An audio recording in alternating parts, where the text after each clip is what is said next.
All right, Matthew chapter 13. This is a chapter of parables, okay? And the word parable means comparison, or laying two things down side by side. Anybody remember the definition of a parable that they learned in Sunday school as a little tyke? That's right, that's the definition I learned too, an earthly story with a heavenly meaning. And Jesus was the master of telling parables.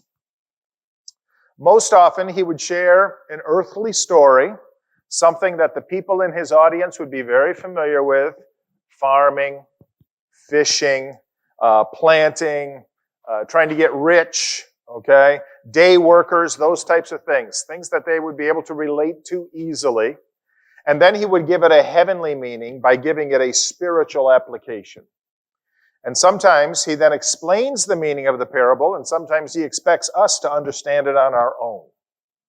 All right, so let's look at this. Verses 1 through 9, we'll start there. It says, "That same day Jesus went out of the house and sat by the lake. Such large crowds gathered around him that he got into a boat and sat in it while all the people stood on the shore. And then he told them many things in parables, saying, 'A farmer went out to sow his seed. As he was scattering the seed, some fell along the path, and the birds came and ate it up. Some fell on rocky places where it did not have much soil. It sprang up quickly because the soil was shallow.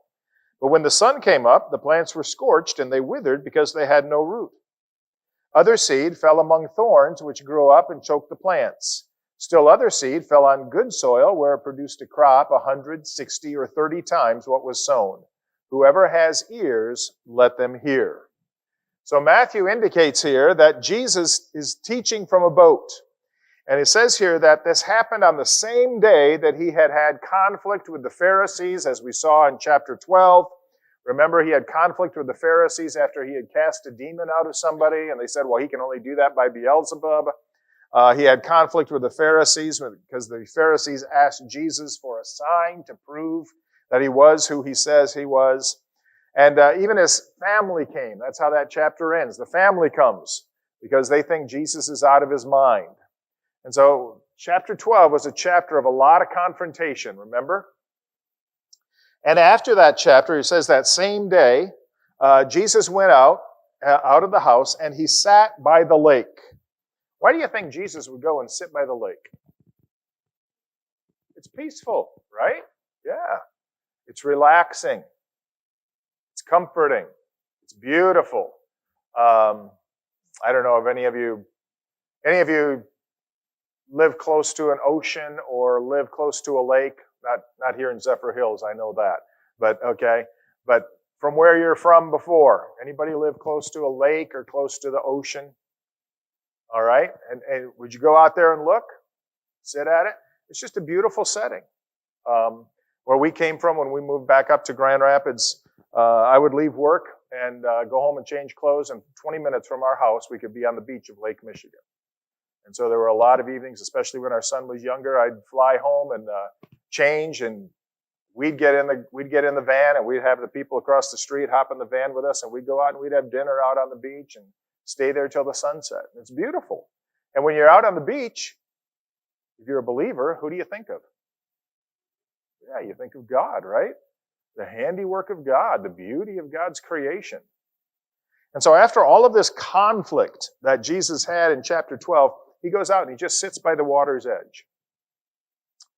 And it says the crowd started gathering around him. At this stage of Jesus' ministry, there were constant expectations on him by the crowds. So he got in a boat and he started teaching. And Jesus is in this boat out on the water, and the people are on the water's edge on the beach, and that would have created a kind of natural amphitheater. So they would be able to hear what he was saying. His voice would travel across the water, and they would be up on the beach and up into the hills, and they'd be able to see him, they'd be able to hear him. And that's the setting. And it says that he told them many things in parables. And a number of those parables are recorded here in this chapter. And we said the Gospel of Matthew is kind of hard to outline because there's so much material. But he lumps certain things together. Okay? So Matthew chapter 13 is a chapter of parables. Matthew chapter 25 is another chapter of parables. And he just kind of lumps these things together. And here in this chapter, he tells the crowds the parable of the sower, the parable of the weeds, the parable of the mustard seed, and the parable of the yeast. So this is the parable of the sower, verses 1 through 9. And this would have been something that the crowds were very familiar with. The Sea of Galilee was surrounded by farms. And Jesus tells of a farmer flinging seed on his fields. And the picture here is that this farmer is very free in flinging seed because he wants to get a good crop. He's going to put a lot of seed out there because he knows the only way to get a lot of crop is to throw out a lot of seed. And he's not very discerning, maybe, in where he throws the seed, but he throws out a lot of seed because he's hoping for a fruitful yield. And Jesus says some of the seed fell along the path. And between the fields, there would be paths or roads that the people would walk on and travel on to get where they needed to go. And so a lot of traffic on these paths would beat down the dirt and harden the dirt. So it was hard-packed dirt. And Jesus says here that some of the seed would fall on these paths and it couldn't penetrate the soil, so birds just came and ate the seed right away. He says some of the seed fell on rocky places. Now, this doesn't mean loose stones in the soil because the farmer would go through the fields and he'd collect all of the loose stones. But what this means is that the bedrock underneath the soil was near to the surface. And so the seed would start to put down roots, but because the soil was so shallow, those roots didn't have any place to go. And when the sun came out and the plants didn't have the roots to get moisture, they wouldn't survive. Jesus says they withered because they had no root. Then some of the seed fell among thorns. And this probably is saying that the soil looked like it was ready to receive seed. But after the seed was planted, weeds and thorns started to grow right along with the crop. And I don't know about your yard, but in my yard, the weeds and the thorns win. Okay? And so after they started coming up, these weeds and thorns would choke out the plants. And then Jesus said there is seed that falls on good soil. It wasn't hard soil. It wasn't shallow soil. It wasn't weedy soil. It produced a full crop. One source said that in Palestine in New Testament times, the average ratio of harvested grain seeds to those that were planted is said to have been less than 8-1. So even a tenfold crop would have been well above average. And so Jesus says here, 160 or 30 times what was sown. That would have been phenomenal. That would have been absolutely phenomenal. Okay? Ed's shaking his head. He understands this kind of concept, right? Okay. Then Jesus says, whoever has ears, let them hear.